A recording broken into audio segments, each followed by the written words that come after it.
السلام علیکم۔ ناولس کا سفر میں خوش آمدید۔ آئیے چلتے ہیں باسل کی 11ویں ایپیسوڈ کی جانب۔ بنگولے کا لون میں تقریب اپنے اختتام پر تھی۔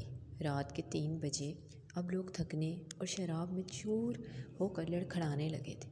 ادھ کھلی آنکھوں اور ڈگمگاتے قدم اب لان چھوڑ کر کمروں کا اور باہر کا رخ کر رہے تھے۔ بتیاں بجھنے لگی تھیں۔ لان آہستہ آہستہ خالی ہونے لگا تھا۔ مدھم سی آواز میں بجتی موسیقی اب موسیقی کے آلے پر بج رہی تھی۔ گلوکارہ جا چکی تھی۔ ایسے میں بنگولے کی سنہری عمارت کے ایک کونے میں شیشے کی بنی لفٹ متوازن رفتار سے اوپر چڑھ رہی تھی۔ لفٹ کے وسط میں جوئی 2 لڑکوں کے درمیان میں کھڑی تھی۔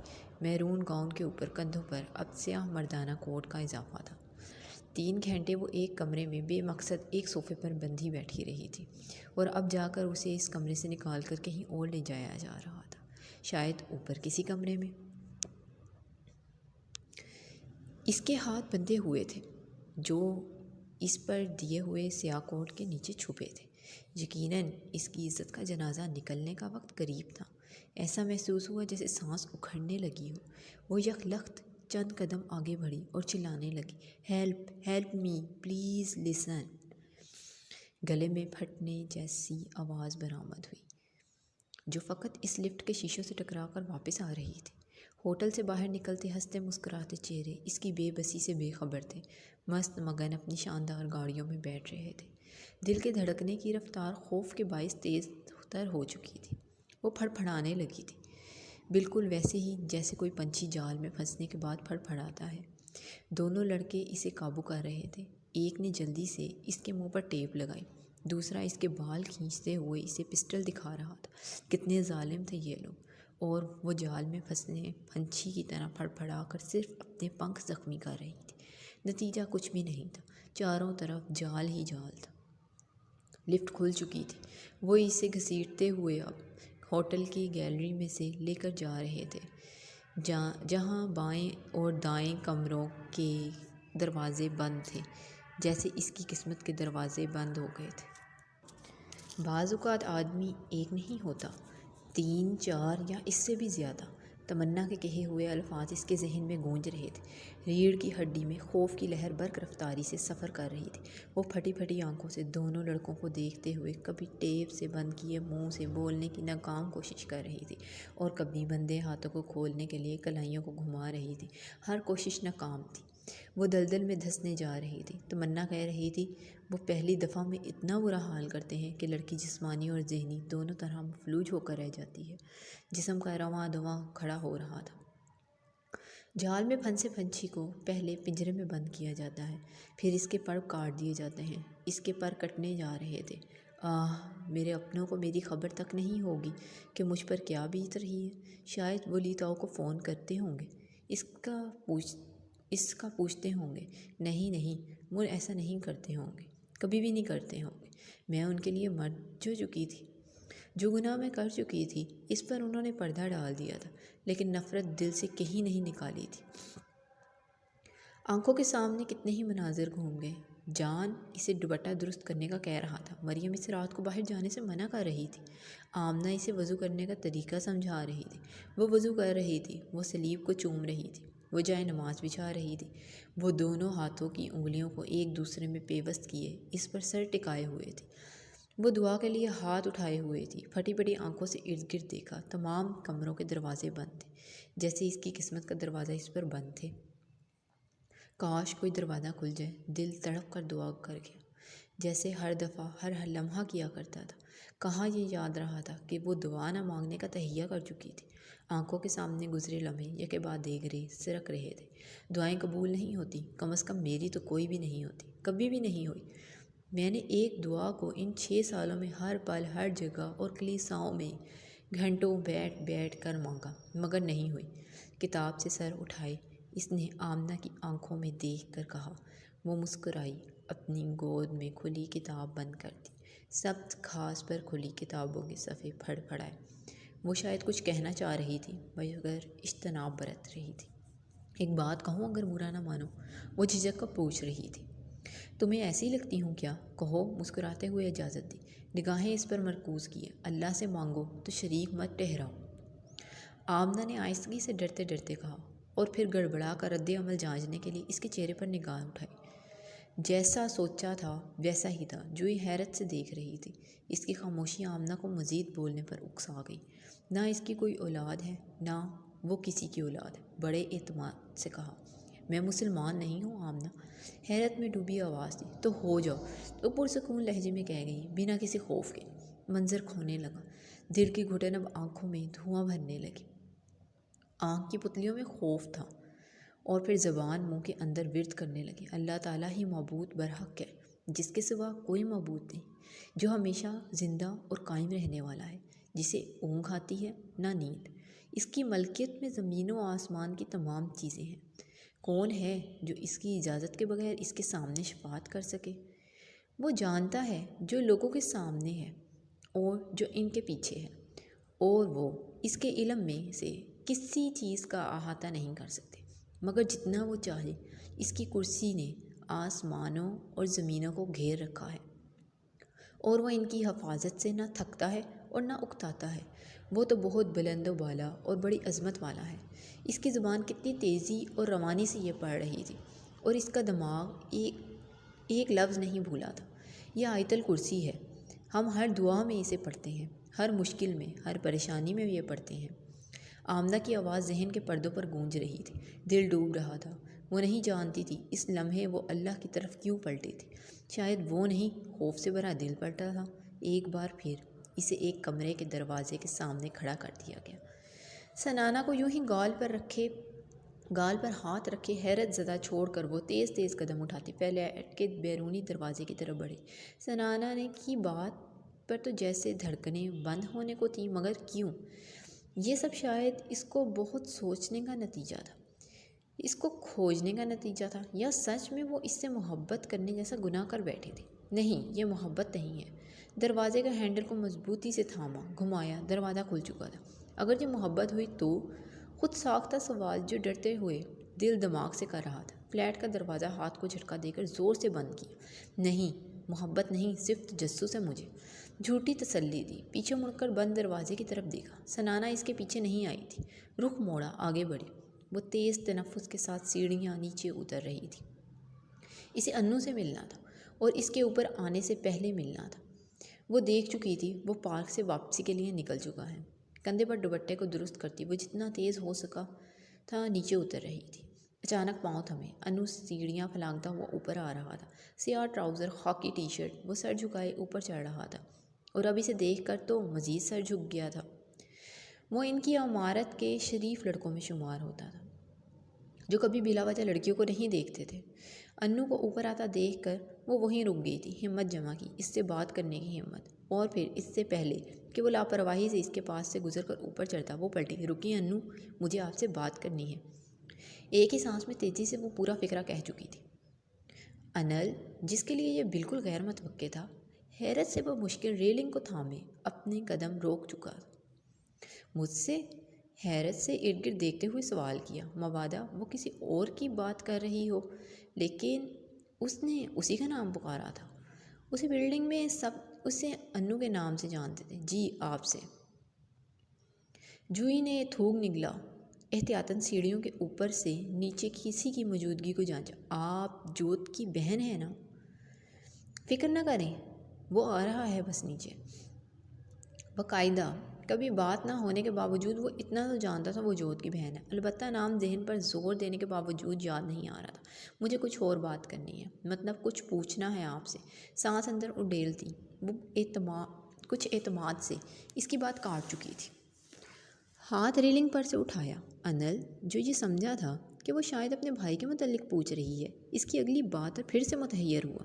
1 2 3 سیکنڈز۔ کہیے، مطلب پوچھیے۔ گڑبڑا کر پیشانی پر نہ سمجھی کی شکن نمودار ہوا کرتا ہوا متوجہ ہوا۔ سامنے کھڑی لڑکی پراسرار لگ رہی تھی، پریشان، الجھی ہوئی، مجبور۔ یہاں نہیں، جوئی نے فوراً ارد گرد دیکھتے ہوئے مستر لہجے میں کہا۔ جی، کیا مطلب؟ وہ گڑبڑا گیا۔ ایسا کیا کہنا چاہتی تھی وہ؟ غلط مت سمجھیں پلیز۔ فوراً ہاتھ اٹھائے صفائی دی۔ کیا آپ اوپر چھت پر آ سکتے ہیں ابھی؟ التجائی لہجے میں گزارش کی۔ انل نے پرتجسس دیکھا۔ ذہن پوری رفتار سے ماضی کی ریل گھما رہا تھا۔ نہیں، کبھی نہیں، اس سے پہلے تو ان کے درمیان ایسا کچھ نہیں ہوا تھا، کوئی بات نہیں ہوئی تھی۔ دیکھیں، آپ غلط مت سمجھیں مجھے بہت ضروری بات کرنی ہے پلیز۔ پپڑی زدہ لبوں کی جلد کو دانتوں میں کے نیچے کھینچتے ہوئے التجا کی چند سیکنڈ کی خاموشی رہی۔ چلیے میں آ رہا ہوں، انل نے سراسیمگی کی حالت میں ہاتھ کے اشارے سے اسے آگے بڑھنے کا کہا۔ اس کا ایسے کہنا ہی تھا جوئی تیزی سے پلٹی زینے چڑھنے لگی، جبکہ وہ حیرت زدہ بار بار اس کی پشت کو متعجب گھورتا متوازن رفتار میں اس کی تقلید کر رہا تھا۔ اوپر پہنچا تو وہ چھت کے دروازے کے پاس کھڑی پسماندہ پریشان حال بیمار چہرہ کہیے پرتجسس لہجے میں کہتے ہوئے وہ اب بالکل اس کے سامنے کھڑا تھا۔ وہ شاید ہمت جمع کر رہی تھی یا لفظوں کو ترتیب دے رہی تھی، لیکن یہ خاموشی چند سیکنڈ پر ہی محیط رہ سکی۔ دران کہاں ہے؟ آہستگی سے سر اوپر اٹھاتے وہ اس کے بالکل غیر متوقع سوال کر رہی تھی۔ آواز زکامدہ تھی، آنکھیں سوزش زدہ رت جگوں کی غمازی تھی۔ سامنے کھڑے انل کے لیے حیرت کا ایک اور دھچکا۔ جی، آپ کا دوست دران، اس کا پوچھ رہی ہوں، یہی نام ہے نا؟ وہ پارک میں سامنے بینچ پر جھچکتے ہوئے وہ اسے دران کے بارے میں وضاحت دینے لگی۔ انل نے ہاتھ اٹھائے اور اس کی بات کو کاٹ دیا۔ ہاں، یہی نام ہے، مگر آپ کیوں پوچھ رہی ہیں اس کا؟ آپ کیسے جانتی ہیں دران کو؟ جواب دینے کے بجائے وہ پرتجسس لہجے میں الٹا اس سے سوال کر رہا تھا۔ میں نہیں جانتی اسے۔ چہرے کا رخ سامنے دیوار کی طرف کیا۔ وہ وہاں کھڑا تھا کودنے کے لیے، دل پر جیسے بوجھ بڑھنے لگا۔ چھت پر چلتی ہوا سے گھنگھرالے بال دھیرے دھیرے ہل رہے تھے۔ انل حیرت زدہ اسے دیکھ رہا تھا۔ تو آپ کیوں پوچھ رہی ہیں اس کے بارے میں؟ وہ گردن گھما کر اس کی طرف متوجہ ہوئی۔ دیکھیں، یہ مت سوچیں کہ میں کیوں پوچھ رہی ہوں اس کے بارے میں، مجھے بس یہ بتا دیں پلیز کہ وہ کہاں ہے؟ اب آتا کیوں نہیں ہے یہاں؟ بے چینی سے پوچھا۔ اس کی دید کی پیاسی نشے میں چور لگ رہی تھی وہ۔ انل کی بھویں کھٹی ہو چکی تھی۔ حیرت اور تجسس تھا کہ بڑھتا ہی جا رہا تھا۔ گہری سانس باہر انڈیلتا وہ ٹراؤزر کے دونوں جیبوں میں ہاتھ ڈالے گویا ہوا لہجہ پریشان تھا۔ نہیں پتہ کہاں ہے، جوئی نے تڑپ کر بے یقینی سے دیکھا۔ نہ جانے کیوں، پر اس کے جواب پر غصہ آ گیا۔ کیوں؟ آپ کا دوست ہے، آپ کو کیوں نہیں پتہ؟ جوت بتا رہا تھا اسکول میں آپ کے ساتھ پڑھتا ہے، اس کے گھر کا پتہ، اس کا فون نمبر۔ عجیب دوست ہیں آپ۔ کسیلے لہجے میں وہ تیز اس پر یوں برس پڑی جیسے وہ دران کو برسوں سے جانتی ہو۔ انو کا جواب اس کی توقع کے بالکل برعکس تھا۔ وہ جو اس کے زندہ ہونے کی خبر سننے کے لیے جسم کے ہر خلیے کو چکنا کر چکی تھی، اس کی خبر نہ ملنے پر مایوسی برداشت نہ کر سکی۔ وہ گھر سے بھاگ گیا ہے۔ انل کی بات پر ایک دم سے اس کی چلتی زبان تھمی۔ اب حیرت کا شدید جھٹکا اس کو لگا۔ انل بول رہا تھا، وہ دم ساندھے سن رہی تھی۔ وہ پچھلے 2 ماہ سے لاپتہ ہے۔ وہ لب بھینچے جیسے کچھ ضبط کر رہا تھا۔ بلا وجہ چھت پر نگاہ گھمائی، یوں جیسے کوئی آنکھوں میں امڑ آنے والا پانی کو چھپا رہا ہو۔ لاپتہ تلاش نہیں کیا اس کو کسی نے؟ اس کے پیرنٹس؟ فکر مندی سے کہا، پیرنٹس نہیں ہیں اس کا اس دنیا میں کوئی نہیں ہے۔ وہ اپنے رشتہ داروں کے پاس رہتا تھا۔ وہاں سے بھاگ گیا کہاں؟ کیوں؟ کسی کو نہیں پتا۔ مجھے بھی نہیں۔ آواز بھاری ہوئی تھی۔ سر جھکائے وہ اب زمین پر ٹوٹی ہوئی سیمنٹ کی اینٹوں کو دیکھ رہا تھا۔ خاموشی سے صرف دور کہیں مغرب کی اذان کی آواز سنائی دی۔ اندھیرا چھانے کو تھا۔ آپ کیوں پوچھ رہی ہیں اس کا؟ سر اوپر اٹھائے سوال کی آنکھیں متجسس تھیں۔ وہ مجسم کھڑی تھی، حیرت زدہ، جیسے کسی کا کچھ کھو جائے۔ ایکسکیوز می، آپ سے پوچھ رہا ہوں، آپ کیوں پوچھ رہی ہیں دران کا؟ اس کے یوں گمسم کھڑے رہنے پر انل نے آواز کو ذرا اونچا رکھتے ہوئے سوال کو دہرایا۔ وہ ہلکا سا سچ بٹائی۔ ہاں۔ سر اٹھائے خالی آنکھوں سے انل کو دیکھا۔ میں پوچھ رہا ہوں، آپ کیوں پوچھ رہی ہیں دران کا، اور کیسے جانتی ہیں اس کو؟ وہ تیسری بار سوال دہرا رہا تھا۔ پیشانی پر بل اس کی تفتیشناک حالت کے باعث بڑھ رہے تھے۔ نہیں جانتی، مدھم آواز تھی جو بہت دور سے آتی ہوئی محسوس رہی۔ تو پوچھ کیوں رہی ہیں اس کے بارے میں؟ نہیں جانتی۔ ٹرانس کی حالت میں وہ کندھے گرائے قدم سیڑھیوں کی طرف بڑھا چکی تھی۔ انل نے حیرت سے گردن کو آگے پیچھے کیا۔ نہیں جانتی، زیر لب اس کے جواب کو دہرایا۔ پھر سے سیڑھیوں کی طرف دیکھا، وہ جا چکی تھی۔ گہرے سکوت میں ٹک ٹک کی آواز خلل متواتر گونج رہا تھا۔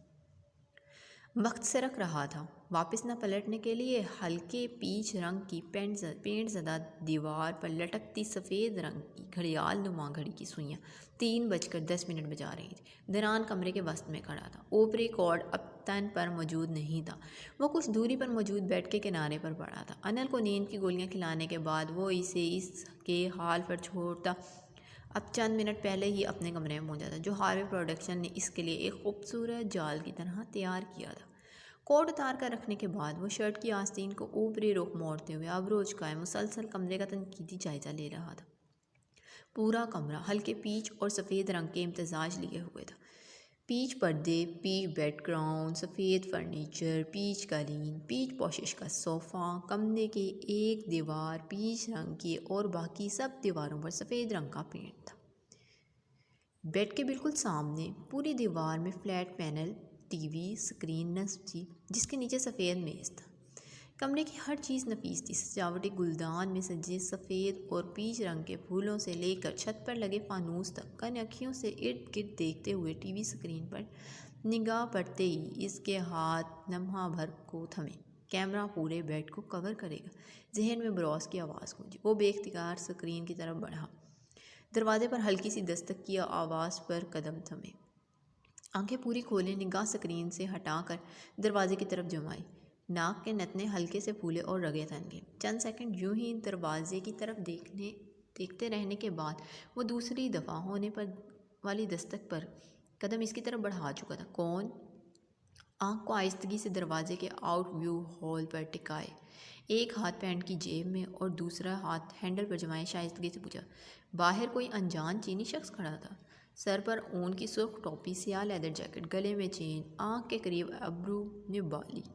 ہاروے پروڈکشن سروس سر، لڑکے نے پورے اعتماد لہجے میں مسکراتے ہوئے جواب دیا۔ دران نے لاک گھمایا اور دروازہ کھولتے سامنے کھڑا لڑکا مؤدبانہ ہاتھ سامنے باندھے ہوئے تھا، لبوں پر معائنی خیز مسکراہٹ تھی، منہ میں چیونگم چبانے کے باعث ہل رہے تھے، آنکھوں میں شریر سے چمک تھی۔ کیسی سروس؟ دران نے ناسمجھی ظاہر کی۔ سر رات کو کیسی سروس ہوگی؟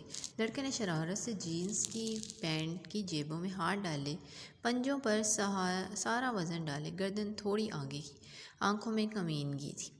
دران نے ایک ابرو اچکائے، بمشکل سامنے کھڑے اس لڑکے کو اس حرکت پر اس کے ایک زوردار تھپڑ جڑنے سے خود کو روکا، جو اب تک چہرہ گدی سے تھوڑا آگے کیے کھڑا تھا۔ سر بھیج دیں پھر آپ کے کمرے میں؟ لڑکے نے بڑے وثوق سے پوچھا۔ دران نے لمحہ بھر کو اس کے چہرے کو غور سے دیکھا۔ وہ ہوٹل کا یا ہاروے پروڈکشن کا ملازم نہیں تھا، وہ کچھ اور ہی تھا۔ دران نے بے ساختہ ہلکا سا ہنکارا بھر کر حامی بھری، جبڑے سختی سے پیوست کیے، تیزی سے پلٹا، ایک دم رکا۔ اسے تو انکار کرنا تھا۔ عین وقت پر وہ کہہ کر کیوں آگے بڑھ گیا؟ کچھ قدم اس کے تعاقب میں کمرے میں داخل ہو چکے تھے۔ وہ یوں ہی پیٹھ موڑے کھڑکی کے پاس جا کھڑا ہوا تھا۔ برداشت جواب دے رہے تھے، مگر دماغ صحیح وقت کا اشارہ نہیں دے رہا تھا۔ اپنے عقب میں قدموں کی چانپ سنائی دی اور پھر کان کے پاس سرگوشی ہوئی۔ سر شی از ہیئر فار یو۔ خماری میں ڈوبا شرارتی لہجہ تھا۔ شراب کی ناگوار بو ناک کے نتنوں میں گھسی تھی۔ دران نے ناگواری سے ناک بھینچا، ہاتھ اوپر اٹھایا اور انگلیوں کی ہلکی سی جنبش سے انہیں جانے کا اشارہ کیا۔ لڑکے نے پوری بتیسی نکالی، سر ہلایا، چیونگم چبائی، پیچھے ہوا پلٹا۔ دوسرا لڑکا جوئی کو تھامے کھڑا ہوا تھا، جو تڑپ رہی تھی۔ جس لڑکے نے تھام رکھا تھا، اس نے سختی سے اس کے منہ پر ہاتھ رکھا ہوا تھا۔ اس کے منہ پر سے ٹیپ وہ کچھ دیر پہلے اتار چکا تھا، جب ہاتھ اب بھی پیچھے کمر میں بندھے ہوئے تھے۔ لڑکے نے دوسرے لڑکے کو ہاتھ سے جانے کا اشارہ کیا۔ جوئی کو تھامے ہوئے لڑکے نے ایک جھٹکے سے اسے چھوڑا اور تیز تیز ڈھک بھرتے دونوں دروازوں سے باہر نکل گئے۔ دروازہ بند ہونے کی آواز کے بعد جوئی نے خوفزدہ نگاہوں سے سامنے کھڑے شخص کی طرف دیکھا، جو پیٹھ موڑے دونوں ہاتھوں کو پیچھے کی طرف باندھے کھڑکی سے باہر شیشے کے پار دیکھ رہا تھا۔ وہ تقریباً بھاگتی ہوئی اس تک پہنچی اور اس کے قدموں میں گھٹنوں کے بل بیٹھ گئی۔ پلیز پلیز مجھ پر رحم کرو، مجھے یہاں سے جانے دو۔ سر جھکائے وہ ٹوٹی پھوٹی انگلش زبان میں بلک اٹھی۔ جانتی تھی یہ بھی ان جیسا ہی ہوگا، لیکن پھر بھی ہر کسی سے فریاد کرتے ہوئے یوں لگتا تھا شاید کسی میں انسانیت جاگ جائے، شاید کہ کوئی ایسا ہو جسے رحم آ جائے۔ دران ابھی اسی کشمکش میں تھا کہ لڑکی کمرے میں کیوں بلوا چکا ہے، جبکہ اسے وہیں دروازے پر انکار کر کے بات کو ختم کرنا چاہیے تھا۔ اچانک اس کے قدموں میں کسی کے گرنے جیسا احساس ہوا۔ وہ چونکا اور سرعت سے پلٹا۔ لڑکی اس کے پیروں میں گھٹنوں کے بل نیچے اس کے پاؤں کے پاس زمین پر رکھے بلک رہی تھی۔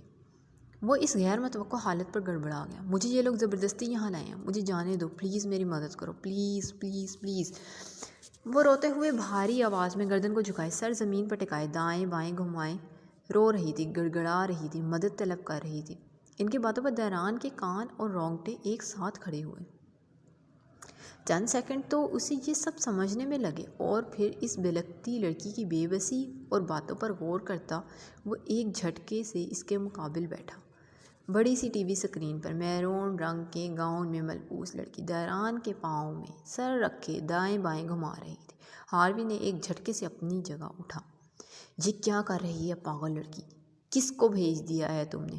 خوف زدہ لہجے میں اسکرین کی طرف اشارہ کرتے ہوئے ساتھ صوفے پر بیٹھے بروس اور پر برس پڑا۔